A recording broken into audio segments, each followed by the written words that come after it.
हाँ तो नमस्कार दोस्तों, एवं छात्र प्रिय छात्राओं, आप जो प्रतियोगिता की तैयारी कर रहे हैं बीएसटीसी, बीएड, राजस्थान पुलिस और अपने इसके अलावा पटवारी है, हाई कोर्ट में जो पोस्टें निकली हुई हैं, टीचर्स भर्ती हैं, रिट वगैरह सब में आते हैं टॉपिक ये।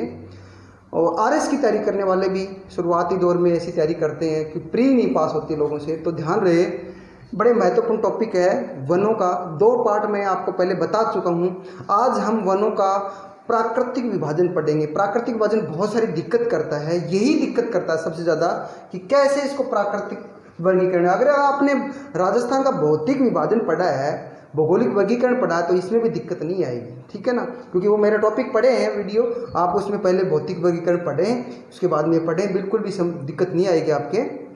हम बात कर रहे थे राजस्थान में वनों की, तो वनों के बारे में मैं आपको बताना चाह रहा हूँ कि आज मैं आपसे पूछना चाह रहा हूँ, जो आप ये वीडियो देखेंगे तो आप ज़रूर कमेंट्स ज़रूर करें कि ऐसा आप में कौन कौन से स्टूडेंट हैं या फिर कोई साथी हैं जिन्होंने इस वर्ष कम से कम 1 पेड़ लगाया हो। आपने नाम सुना होगा पिपलांतरी गांव राजसमंद का, वहाँ एक जब लड़की पैदा होती है तो 111 पौधे लगाए जाते हैं और उनकी सुरक्षा की जाती है। वो गांव में ऐसा गांव हो गया, पिपलांतरी गांव राजसमंद में है, जहाँ बहुत सारी हरियाली होगी। अब बरसात की कोई कमी नहीं है, हरा भरा गांव है, आपस में उनकी बहुत अच्छी तरह मतलब कहें मेलजोल, कहीं प्रेम भाव रहता है। और ऐसे गांव में बीमारियां भी बहुत कम आती, क्योंकि ऑक्सीजन की मात्रा वो फुल है, अर्थात वो स्वास्थ्यवर्धक गांव माने जाते हैं, वहाँ बीमार बहुत कम पड़ते हैं लोग। इसलिए आप भी कम से कम, अन्य नहीं तो अपने घर पर तो लगाएं, कम से कम वो ऑक्सीजन आपको ही मिलता रहेगा। तो आप ज़रूर कमेंट्स में लिखें कि मैंने इतने पेड़ लगाए। हम ये इस बात को बिल्कुल खुशीपूर्वक स्वीकार करेंगे कि आपने लगाए, और उसके बारे में मैं कमेंट्स भी दूंगा, आप भी लिखेंगे। हम आपको किस प्रकार से वो हमारी वार्तालाप होती है कमेंट्स में, वो देखते हैं आगे की वीडियो जब देखेंगे तब की बात है। पार्ट 3 में हम बात कर रहे थे राजस्थान में वनों का प्राकृतिक विभाजन, वनों का प्राकृतिक विभाजन।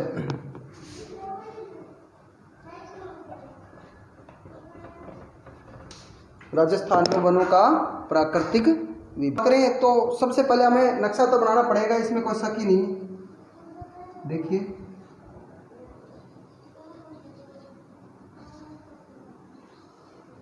ये हो गया अपना नक्शा तैयार। वनों का प्राकृतिक विभाजन कर रहे हैं। सबसे पहला जो प्राकृतिक विभाजन है वो हम बात कर रहे हैं राजस्थान में उष्णकटिबंधीय सदाबहार वनों की। पहला है राजस्थान की, तो बात हो रही है उष्ण कटिबंधीय सदाबहार वन। तो ये अक्सर देखो कोचिंगों में अध्यापक भी और छात्र भी तुरंत कोशिश करते हैं बचने की, कि कैसे बचा जाए, ये समझ में नहीं आता। मैं आपको बचाने की कोशिश नहीं कर रहा, मैं आपको उष्ण कटिबंधीय सदाबहार वन तभी बताऊंगा जब आपको उष्ण समझ में आ जाएगा, सदाबहार समझ में आ जाएगा, कटिबंध समझ में आ जाएगा। सबसे पहले हम देखिए पृथ्वी पर जाते हैं, और पृथ्वी की, ये पृथ्वी मान लीजिए क्या है, ये पृथ्वी, और पृथ्वी का जो बीच का भाग है इसको बोला जाता है भूमध्य रेखा, भूमनि पृथ्वी, और भू के बीच में जो रेखा है उसको बोलेंगे भूमध्य रेखा। क्लियर है, बहुत सरल है। भूमध्य रेखा, भूमनि पृथ्वी, मध्य के बीच से गुजरने वाली जो लाइन है वो रेखा, हालांकि काल्पनिक है। दीपांशु बेटा आवाज नहीं, तो भूमध्य रेखा है ये 0 डिग्री अक्षांश पर, क्या है 0 डिग्री अक्षांश पर, ये अक्षांश रेखाएं होती हैं पश्चिम से पूर्व की। तो अगर हम बात करें इसकी, एक रेखा ये है जिसको बोलते हैं कर्क रेखा, और कर्क रेखा 23.5 डिग्री उत्तरी अक्षांश पर है, 23 डिग्री 30 मिनट उत्तरी अक्षांश पर। ये 30 क्यों लिखा मैंने, 60 मिनट में 1 डिग्री हो जाती है, ध्यान रहे, 50 नहीं होना चाहिए, गलत हो जाएगा। 23.5 का मतलब होता है 23 डिग्री 30 मिनट, ठीक है ना। तो ये कर्क रेखा, इसको ट्रॉपिक ऑफ कैंसर भी बोलते हैं। एक है मकर रेखा, ये मकर रेखा 23.5 डिग्री पर है, पर ये 23.5 डिग्री दक्षिण अक्षांश पर है, ध्यान रहे, और ये 23.5 डिग्री उत्तरी अक्षांश पर है। सूर्य की किरणें इन तीनों रेखाओं पर सीधी गिरती हैं। 21 जून को सूर्य की सीधी किरणें कर्क रेखा पर, तो इसलिए 21 जून को सबसे बड़ा दिन होता है सूर्य की सीधी किरणें गिरने के कारण कर्क रेखा पर।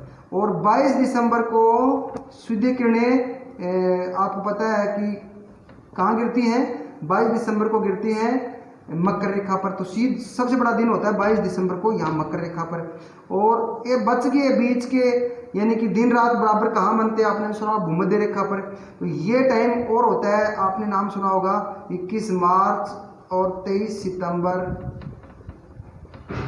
इस पर सीधी किरणें पड़ती हैं भूमध्य रेखा पर। तो सूर्य की किरणें इन तीनों के बीच में सीधी गिरती हैं, ठीक है ना, ध्यान रहे। अब जहाँ सीधी पड़ेंगी वहाँ गर्मी तो पड़ेगी भाई, सूर्य की सीधी किरणें इसी जगह पर पड़ती है, पृथ्वी के इस हिस्से पर। यहाँ सीधी किरणें नहीं पड़ती, यहाँ तिरछी पड़ती हैं। अब आप मान लीजिए ये खिचड़ी बना रहे हो, नीचे आग नहीं जला रहे हो तो जल्दी खिचड़ी पकेगी। एक यहाँ आग जलाओ तो यहाँ तिरछी पड़ेंगी किरणें, तो वो तो बहुत गर्म होने में टाइम लगेगा। इसलिए ये जो भाग है ना, कहें तो ये 23 डिग्री तक है, लेकिन 30 डिग्री तक बहुत गर्मी पड़ती है। 30 डिग्री दक्षिण, 30 डिग्री उत्तर, यानी कि 0 डिग्री से 30 डिग्री उत्तर तक और 30 डिग्री दक्षिण तक, ये जो भाग है ये कहलाता है उष्ण। क्या कहलाता है? उष्ण। अब उष्ण मतलब गर्मी वाला। कटिबंध इसको बोलते हैं, कटिबंधीय क्षेत्र हो गया इतना, कटिबंधीय हो गया क्षेत्र। अब देखिए भारत जो है ना, वो भारत आपको पता है यहाँ से शुरू होता है, ये यहाँ तक उत्तरी गोलार्ध में है भारत पूरी तरह। मैं फिर से बना के समझा देता हूँ आपको, ये मान इसी में मैं समझा रहा हूँ एक बार, इसमें ये बना रहा हूँ पृथ्वी, तो भारत यहाँ पर है, देखिए ये भारत है उत्तरी गोलार्ध में है। और मात्र जम्मू कश्मीर का हिस्सा छोड़ दीजिए, जम्मू कश्मीर तो भाई सीधी बात है उष्ण में नहीं आएगा, क्योंकि वो 30 डिग्री से ऊपर चला जाएगा, 37 डिग्री तक है। और इधर 8 डिग्री 4 मिनट से 37 डिग्री 6 मिनट तक है, तो 30 डिग्री तक यहाँ आ जाएगा, पंजाब हिमाचल प्रदेश तक आ जाएगा क्लियर। ये क्षेत्र यहाँ गर्मी अधिक पड़ती है, जम्मू कश्मीर का हिस्सा छोड़ दीजिए आप, इधर गर्मी वाला है, इसलिए क्षेत्र को बोलते हैं कटिबंध। उष्ण मतलब गर्मी जहाँ पड़ती ज़्यादा, वो उष्ण हो गया, उष्ण कटिबंध बन गया। तो ये समझ में आ गया होगा कि गर्मी वाला जब भारतीय पूरा उष्ण कटिबंध में आता है, तो राजस्थान तो यहाँ है ही, आपको पता है। तो राजस्थान कहाँ आता है? भारत। राजस्थान भारत में ही तो है, कहीं दूसरी जगह तो है नहीं। तो जब पूरा भारतीय उष्ण कटिबंध में आता है, तो राजस्थान के बारे में बात कर लेते हैं। राजस्थान कहाँ से है? जो नए स्टूडेंट उनकी दिक्कत हो सकती है, इसलिए मैं आपको थोड़ा नक्शा बना के बता देता हूँ। ये भारत का नक्शा हो गया, ठीक है ना, ये लीजिए भारत का नक्शा, ठीक है। अब राजस्थान का नक्शा ये यहाँ से है, ठीक है, ये राजस्थान का नक्शा है, ये राजस्थान। अब आप बताओ, जब पूरा भारत यहाँ तक, यहाँ से लेकर के यहाँ तक ये जो उष्ण भाग में आता है, तो राजस्थान तो उष्ण में आएगा भाई, कटिबंध हो गया, कटिबंध क्षेत्र को बोलते हैं। और अब बात करेंगे सदाबहार की, तो राजस्थान तो शुष्क में है, और भी उष्ण में भी शुष्क है, उष्ण का भी सूखा भाग है। तो मैं उसी की बात कर रहा हूँ कि राजस्थान का ऐसा कौन सा क्षेत्र आ गया जहाँ पर सदाबहार वन पाए जाते हैं। भाई सदाबहार वन वो होते हैं जो हमेशा हरे भरे रहते हैं, उनके पत्ते हैं ना वो कभी झड़ते नहीं है, पानी वाले क्षेत्र में ज़्यादा होते हैं वो। तो आपको पता है सदाबहार वन कहाँ हो सकते हैं? सदाबहार वन जहाँ सबसे ज़्यादा बरसात होती है। अब जब आपने राजस्थान की जलवायु का टॉपिक पढ़ लिया तो आपकी दिक्कत नहीं आएगी। जलवायु का टॉपिक में मैंने बताया था सबसे ज़्यादा वन आपको पता है माउंट आबू में होती है। तो उष्ण कटिबंधीय सदाबहार वन है, वो कहाँ पाए जाते हैं? तो सीधी सी बात है माउंट आबू में पाए जाते हैं। तो ये समझ में आ गया होगा सदाबहार वन कौन से होते हैं। सदाबहार वन वो होते हैं जहाँ 200 सेंटीमीटर से अधिक वर्षा होती है लगभग, ठीक है ना। लेकिन 200 सेंटीमीटर से राजस्थान में तो होती नहीं है, फिर भी मैं कहूँ तो सबसे ज़्यादा वन अपने इधर माउंट आबू क्षेत्र में होती है। इसलिए उष्ण कटिबंधीय सदाबहार वन कहाँ पाए जाते हैं? तो ये पाए जाते हैं माउंट आबू, ये आबू पर्वत पर पाए जाते हैं। माउंट आबू है कहाँ भाई? माउंट आबू सिरोही जिले में, ठीक है, सिरोही। तो राजस्थान में उष्ण कटिबंधीय सदाबहार वन कहाँ पाए जाते हैं? सीधा प्रश्न पूछ लिया जाए तो ये मान लीजिए मात्र ये क्षेत्र है, ये इसको बोलते हैं माउंट आबू। माउंट आबू यहाँ पर है सिरोही जिले में, ये माउंट आबू, वहाँ पर उष्ण कटिबंधीय सदाबहार वन पाए जाते हैं। तो ये समझ में आ गया उष्ण कटिबंधीय क्या है। अब बात करेंगे अगला जो वन है वो, और वो वन है अपने राजस्थान में शुष्क सागवान। दूसरा प्राकृतिक वादन है शुष्क सागवान वन। अब आप सोचेंगे शुष्क सागवान, सूखे क्षेत्र में सागवान, ध्यान रहे सागवान, ये शुष्क तो पूरा ही राजस्थान है भाई। और सागवान इसलिए कि सागवान के वनों की अधिकता है, वो नेतृत्व कर रहे हैं। जैसे उदाहरण के लिए कि भाई कोई गांव में कोई मान लीजिए उदाहरण के लिए जैसे कोई दीवार है, वो खेत है, कोई खेत में मेड़ है और मेड़, दो भाइयों की लड़ाई होगी तो कोई तीसरा आदमी है उसको नेतृत्व करेगा कि भाई इतने खेत तेरा, इतना तेरा है और लड़ाई मत करो भाई, ये तुम्हारी मतलब तेरे से मेड़ होगी। तो उसके नाम पर जैसे किसी सूंडिया ने या मूड़िया ने या घीसिया ने उसको निर्धारित की है वो उस मेड़ की, तो उसका नाम हो जाएगा सूंडिया मेड़ या घीसिया मेड़। तो इस प्रकार से है ना, तो ये सागवान के वन सबसे ज़्यादा है नेतृत्व करने वाले, इसलिए इसका नाम शुष्क सागवान वन हो गया है।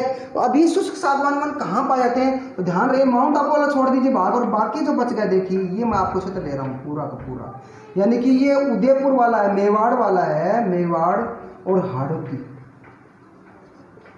इन क्षेत्रों में कौन से वन पाए जाते हैं, शुष्क सागवान वन। ठीक है ना, शुष्क सागवान वन। अब शुष्क सागवान वन वैसे अपने बांसवाड़ा में, उदयपुर में, इधर वर्षा ज़्यादा होती है, इधर ज़्यादा पाए जाएंगे, लेकिन वहाँ तक शुष्क सागवान वन पाए जाते हैं। अब शुष्क सागवान वनों के उदाहरण की बात करूँ मैं, ठीक है, अगर आपसे पूछ रहे शुष्क सागवान वन कहाँ पाए जाते हैं, तो सीधी बात है बांसवाड़ा, प्रतापगढ़, डूंगरपुर, ये अपने उदयपुर हो गया, फिर उसके बाद में हाड़ौती हो गया। तो ये मैंने अच्छी तरह आपको समझा दिया, नक्शे से अपने आप पता चल रहा है, बताने की जरूरत नहीं है। हाड़ौती, कोटा, बूंदी, बारा, झालावाड़ हो गया, ये झालावाड़ है, बारा है, कोटा है, बूंदी है, फिर इधर इसके बाद में चित्तौड़, प्रतापगढ़ वगैरह है, उदयपुर, डूंगरपुर, बांसवाड़ा, इधर सारे के सारे क्षेत्र है। ये मेवाड़ और हाड़ौती, अगर कहूँ मेवाड़ और हाड़ौती जब समझ में आएगा जब आपने मेरा पहला वीडियो देखा होगा, क्योंकि जब वहाँ पर आप ऐतिहासिक भौगोलिक नाम बताए थे इसमें है। तो शुष्क सागवान वन है, इसके उदाहरण की बात करूँ मैं तो उदाहरण एक नहीं है, ठीक है ना, तो उदाहरण पढ़ेंगे हम।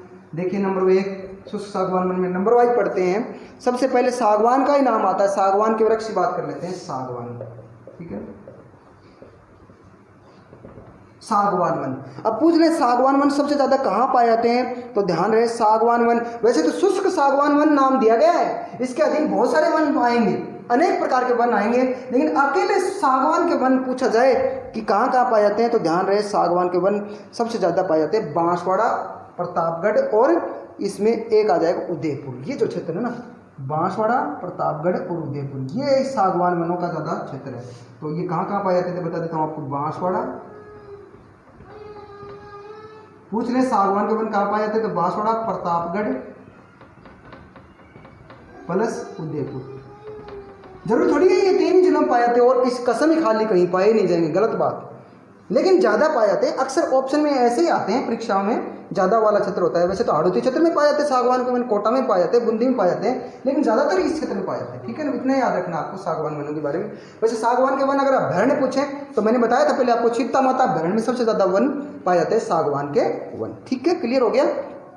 अब बात करेंगे अगला जो मतलब शुष्क सागवान वन का उदाहरण, तो वो है अपने कत्था, नहीं खैर वन। तो खैर क्या होता है, ध्यान रहे, खैर जो वन है ये कत्था तैयार करने के लिए काम में आता है और खैर पाया जाता है उदयपुर में ज़्यादा, ठीक है ना। इस वृक्ष से क्या तैयार करते हैं, कत्था। कत्था जो पान खाते हैं लोग, या कई बार हमारे मुंह में छाले हो जाते हैं, तो छाले जब कत्था डाला जाता है वो कत्था तैयार किया जाता है, ठीक है ना। कत्था कौन से वृक्ष से तैयार किया जाता है, तो बताएंगे आप, खैर वृक्ष की छाल से, ठीक है, क्लियर हो गया।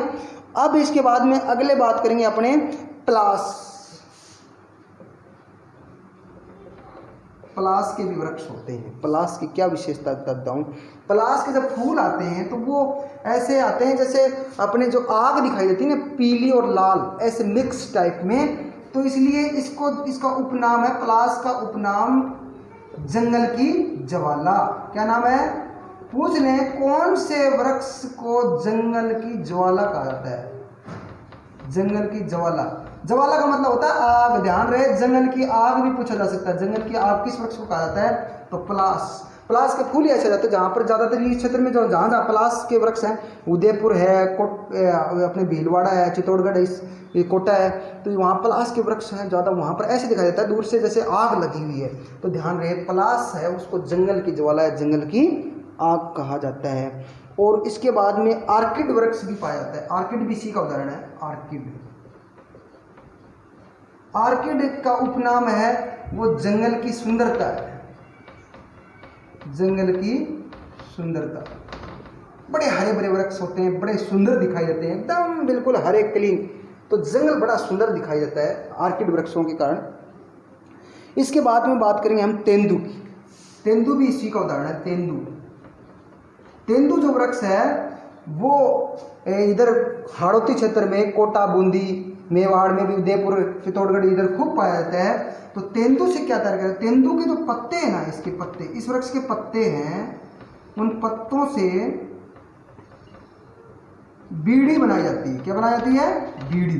बीड़ी सिगरेट का नाम सुना होगा आपने, जो लोग पीते हैं वो बीड़ी बनाई जाती है। तो कई बार पूछा जाता है कि बीड़ी किसके पत्तों से बनाई जाती है? तो तेंदू के पत्तों से बनाई जाती है। तो ये क्लियर हो गया, समझ में आ गया होगा आपको। इसके बाद में अगला जो सागवान का उदाहरण है, सागवानों का, वो है, ध्यान रहे, महुआ। नंबर है महुआ।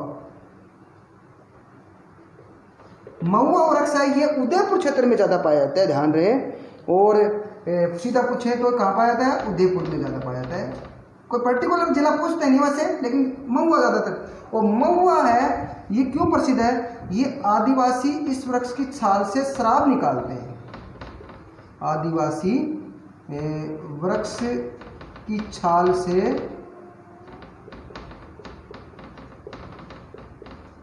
शराब बनाते हैं, ये ध्यान रखना है।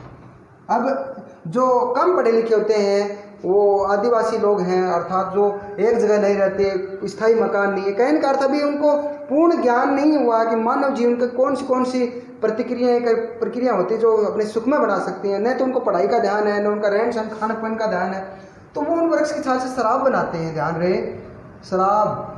पूछ लें आदिवासी लोग हैं तो वो शराब किस वृक्ष की छाल से बनाते हैं? तो बताएंगे आप महुआ वृक्ष से। इसलिए ध्यान रहे, ये कई बार पूछा जाता है कि आदिवासियों का कल्प वृक्ष कौन से वन को कहा जाता है? तो इसी का उपनाम, ध्यान रहे, मैं बता देता हूँ उपनाम इसका। महुआ वृक्ष का उपनाम है आदिवासियों का कल्प वृक्ष। आदिवासियों का कल्प वृक्ष। पूछ लें आदिवासियों का कल्प वृक्ष कौन सा है? तो बताएंगे आप महुआ। अब बच गया एक और, इसी में लास्ट बच गया है राजस्थान में जो शुष्क सागवान के उदाहरण है, उसमें है बांस।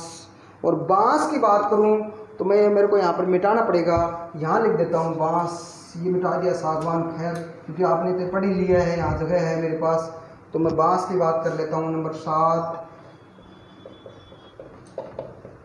बांस। कई बार पूछा जाता है बांस है वो सबसे ज़्यादा कहाँ पाया जाता है? तो ध्यान रहे, बांस उदयपुर और बांसवाड़ा में पाया जाता है। बांसवाड़ा, उदयपुर क्षेत्र में बहुत अधिक बांस पाया जाता है। ध्यान रहे, बांसवाड़ा, ऐसे प्रतापगढ़ में पाया जाता है। ध्यान रहे। और बांस के बारे में क्या प्रश्न बनता है वो बता देता हूँ आपको। इसके बारे में प्रश्न ये बनता है कि आदिवासी जो लोग हैं ये इस बांस से अपना घर वगैरह बनाते हैं, बहुत सारे काम में लेते हैं, टोकरियां वगैरह बनाते हैं, इसलिए बांस को आदिवासियों का हरा सोना कहा गया है। पूछ लें आदिवासियों का हरा सोना किस वृक्ष को कहा गया है? ध्यान रहे, बहुत महत्वपूर्ण। आदिवासियों का वृक्ष हरा सोना, आदिवासियों का हरा सोना है बांस। आदिवासियों का कल्प वृक्ष है वो महुआ है। और बीड़ी किससे बनाई जाती है? तेंदू पत्ते से। आर्किड जंगल की सुंदरता, बहुत सुंदर वृक्ष है। और प्लास है, उसके फूल वगैरह है, प्लास ऐसे दिखाई देता है जैसे वहाँ पर लाल और पीले जैसे आग लगी हुई है, जंगल की ज्वाला है आग। तो ये समझ में आ गया होगा। धन्यवाद। इसको शेयर करें ज़्यादा से ज़्यादा, इस पर कमेंट जरूर लिखें, जितने पेड़ लगाए हैं नहीं लगाए हैं आपने, तो मैं आपका इंतज़ार करूँगा। थैंक यू, धन्यवाद।